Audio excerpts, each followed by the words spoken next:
মোদীজি শেখ হাসিনাকে আশ্রয় দিয়েছেন তার সখা আদানি আম্বানির কথা ভেবেই, কিন্তু তাকে পুনর্বহাল করা তার সাধ্যের বাইরে। কাজেই আরএসএস বিজেপির তীব্র হিন্দু জঙ্গি জাতীয়তাবাদের এক কাউন্টার ন্যারেটিভ গড়ে উঠেছে বাংলাদেশে, যার তাপ উত্তাপ সইতে হচ্ছে সেখানকার সংখ্যালঘু হিন্দু বৌদ্ধদের। এদেশে মোদী শাহ আরএসএস বিজেপির এই হিন্দুত্বকে মোকাবেলা না করে পড়শি দেশের সঙ্গে সম্পর্কের ভিত্তি ছিল এই পঞ্চশীল তত্ত্ব, তা কি লঙ্ঘিত হয়নি? হয়েছে, বহুবার হয়েছে। পাকিস্তান বারবার আক্রমণ করেছে, চোরাগোপ্তা হানাদারি চালিয়েছে, কাজেই যুদ্ধও হয়েছে। চীনের সঙ্গে সীমান্ত বিরোধ হয়েছে, যুদ্ধ হয়েছে, তা মিটেওছে। কিন্তু বাকি দেশগুলোর সঙ্গে মোটামুটি সুসম্পর্ক ছিল। আর বাংলাদেশ তৈরি হবার পরে তো তাদের সঙ্গে আমাদের সম্পর্ক ছিল আত্মিক, সাংস্কৃতিক, সামাজিক। দেশ স্বাধীন হবার পরে মুজিব দিল্লি আসেন, সেখান থেকে ঢাকা। পাকিস্তান আর চীন বাদ দিলে আমাদের সমস্ত পড়শিদের সঙ্গে আমাদের ভালো সম্পর্ক ছিল। সার্ক অন্তর্ভুক্ত দেশগুলোর মধ্যে কেবলমাত্র বাণিজ্যিক আদান প্রদান ছিল তা নয়, সিনেমা, গান, চিকিৎসা, বিভিন্ন আদান প্রদানের মধ্যে দিয়ে একটা সুসম্পর্ক গড়ে তোলার তাগিদও ছিল। কিন্তু এর মধ্যে আমাদের দেশের রাজনীতিতে এক মহামানবের আবির্ভাব হলো। 2014 থেকে এই 10 বছরে দেশের খোলনাঞ্চে বদলে দেবার ব্যবস্থা করে ছেড়েছেন আমাদের দেশের এই নেতা নরেন্দ্র ভাই দামোদর দাস মোদী। ফিরছি একটা বিরতি নিয়ে, সঙ্গে থাকুন। খেয়াল করে দেখুন, প্রতিটা পড়শি দেশের সঙ্গে এই মুহূর্তে ভারতবর্ষের সম্পর্ক খুব খারাপ। যদি কোনো ছাত্র বলে আমার সঙ্গে সবাই খারাপ ব্যবহার করে, আমাকে সবাই হিংসে করে, তাই আমার সঙ্গে কথা বলতে চায় না, তাহলে বুঝবেন আসলে ছেলেটির একটা বড় সমস্যা আছে। হ্যাঁ, আমাদের বিদেশ নীতিতেও সেরকম একটা সমস্যা আছে। আসলে রাষ্ট্রনীতি আর পররাষ্ট্রনীতি সে আপনি যাই বলুন না কেন, সবটাই আপাতত মোদীর সখাদের উপর নির্ভরশীল। স্বার্থ দেশের নয়, স্বার্থ পড়শিদেরও নয়, একমাত্র বিবেচ্য হলো আদানি আম্বানিদের স্বার্থ। ভুটান একটা দেশ যাকে দেশের 60% মানুষ ভারতবর্ষের অংশই মনে করত। সেই ভুটান ছিল চীন আর ভারতের মধ্যে একটা বাফার এরিয়া। সেই ভুটান এখন ভারত বিরোধী। আগে ভারতীয়রা অবাধে ভুটানে বেড়াতে যেতে পারত, এখনো পাসপোর্ট লাগে না, কিন্তু বেড়াতে গেলে মাথাপিছু যে টাকা দিতে হয় তা চমকে দেবার মতো।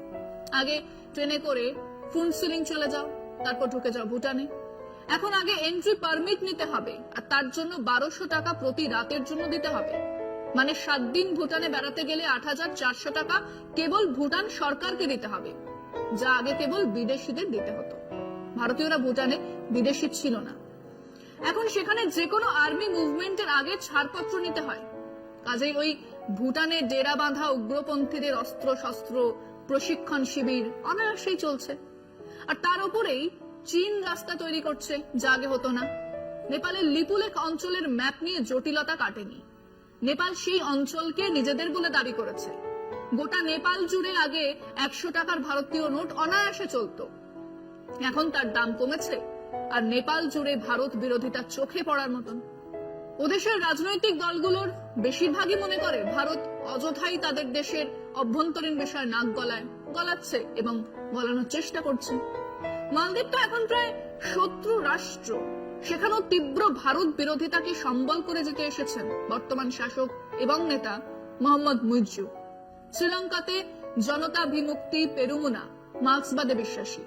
তারা দেশের পুরনো গণতান্ত্রিক সমাজতান্ত্রিক চেহারাকে ফেরাতে চায় এবং তাদের এক তীব্র ভারত বিরোধিতা আছে, বরং চীনের সঙ্গে তারা আরো ঘনিষ্ঠ হতে চায়।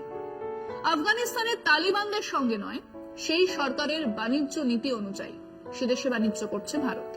বলা ভালো আদানি বা আম্বানি, কিন্তু তালিবানদের বিরুদ্ধে একটা কথা না বলে, সেখানে মানবাধিকার বা নারীদের অধিকার নিয়ে কোনো কথা না বলার শর্তেই বাণিজ্য করছে ভারত। ফিরছে একটা বিরতি নিয়ে, সঙ্গে থাকুন। রইল বাকি বাংলাদেশ।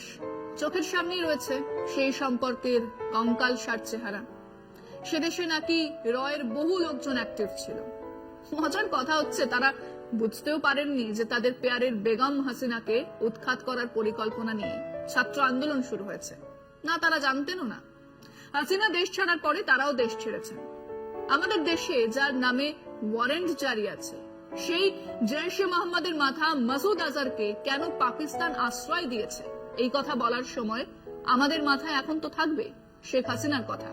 তিনিও বাংলাদেশের আইন অনুযায়ী অপরাধী, তাকে এদেশে আশ্রয় দেওয়া হয়েছে, আর তা নিয়ে কোনো ব্যাখ্যাই নেই। তিনি এদেশে বসেই তার দলের সভায় ভার্চুয়াল বৈঠকে হাজিরা দিচ্ছেন। কাজেই ঢাকা দিল্লি সম্পর্ক খুব তাড়াতাড়ি ভালো হবার তো কোনো কারণ দেখছি না। ওদিকে আদানি সে প্রিমিয়াম দরে বিদ্যুৎ বিক্রি করার চুক্তি করেছিল শেখ হাসিনার সময়, যা মানতে বাধ্য নয় এখনকার সরকার। এদিকে আদানির পেছনে আছেন মোদিজি। কাজেই বাণিজ্যিক দিক থেকেও আদানির বিদ্যুৎ আর আম্বানির গ্যাস বাংলাদেশের মানুষ আর সরকার মেনে নেবে না, সেখানেও সমস্যা। বাকি রইল চীন। তারা তো আমাদের দেশের ইলেকট্রনিক্স আর খেলনা বাজারে সিংহভাগ দখল নিয়েছে। আমাদের উত্তর সীমানা বরাবর বিরাট রাস্তা তৈরি করছে। তারা জানে এ সরকারের ওই ঘর মে ঘুসকার মারেঙ্গে বা 56 ইঞ্চ কা সিনা ইত্যাদি বাওয়াল এবং কেবল ওই পাকিস্তানের জন্যই রাখা আছে।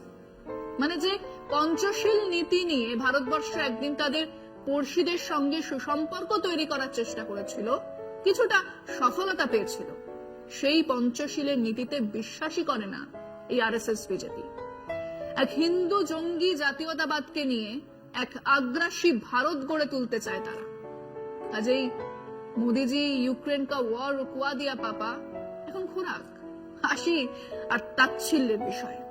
মোদিজি শেখ হাসিনাকে আশ্রয় দিয়েছেন তার সখা আদানি আম্বানির কথা ভেবে, কিন্তু তাকে পুনর্বহাল করা তার সাধ্যের বাইরে। কাজেই আরএসএস বিজেপির তীব্র হিন্দু জঙ্গি জাতীয়তাবাদের এক কাউন্টার ন্যারেটিভ গড়ে উঠেছে বাংলাদেশে, যার তাপ উত্তাপ সইতে হচ্ছে সেখানকার সংখ্যালঘু হিন্দু বৌদ্ধদের। এদেশে মোদি শাহ আরএসএস বিজেপির এই হিন্দুত্বকে মোকাবেলা না করে আমাদের দেশের সংখ্যালঘু মানুষজনের সুরক্ষা, নাগরিক অধিকার, সম অধিকারের গ্যারান্টি না থাকলে পড়শি দেশের সংখ্যালঘুদের স্বার্থ রক্ষার কথা বলা যাবে না। কারণ আমাদের দেশের হিন্দু মৌলবাদীদের মতো সেদেশেও মুসলিম মৌলবাদীরা সেন্টার স্টেজ দখল নিচ্ছে। দুদেশের ধর্ম নিরপেক্ষ গণতান্ত্রিক মানুষকে দুদেশের এই চূড়ান্ত মৌলবাদের বিরুদ্ধে লড়তে হবে। দুদেশের গণতান্ত্রিক কাঠামোকে আবার বাঁচিয়ে তোলার সেটাই একমাত্র উপায়। আজ এখানেই শেষ করছি। শুভরাত্রি।